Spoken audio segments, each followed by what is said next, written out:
What a mess! At the Oxford Union, a highly anticipated debate on India-Pakistan relations just completely fell apart, turning into a public blame game. Let's break down what happened. The motion was, the House believes that India's response to Pakistan is a populist strategy sold as security policy. It was supposed to be a major intellectual showdown, but just hours before it was scheduled to begin, the whole thing was called off. What followed was a classic he said, she said, with both sides pointing fingers. Indian Speaker, lawyer J Sai Deepak, gave a detailed account on X, alleging a deliberate Pakistani move to dodge the debate. He claims the Pakistani delegation, which included big names like Hina Rabbani Khar and Khawaja Mohammed Asif, essentially went missing. Deepak says he got a call saying the Pakistani team hadn't even landed in London, which is why the Indian side decided not to travel to Oxford. But then, he says he found out they had landed and were already at a hotel in Oxford. He called them out for, in his words, deserting the battlefield even before the battle begins.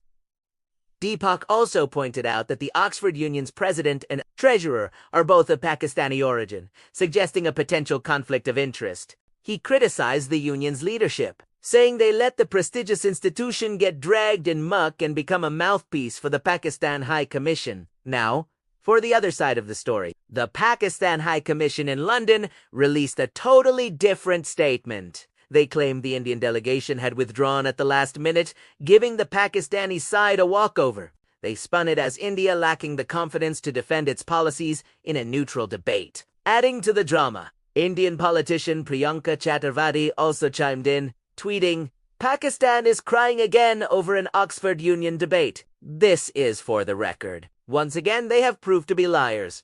It's worth noting that the Indian side had its own last-minute changes. Originally, former Army Chief General Naravane and Dr. Subramanian Swamy were scheduled to speak, but had to pull out just 2 days before. Deepak had to scramble to assemble a new team from within the UK.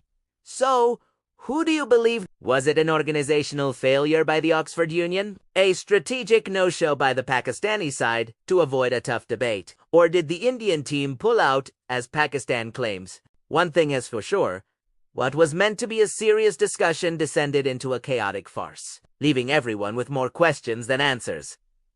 Let me know your thoughts in the comments below. Thanks for watching, and don't forget to like and subscribe for more updates.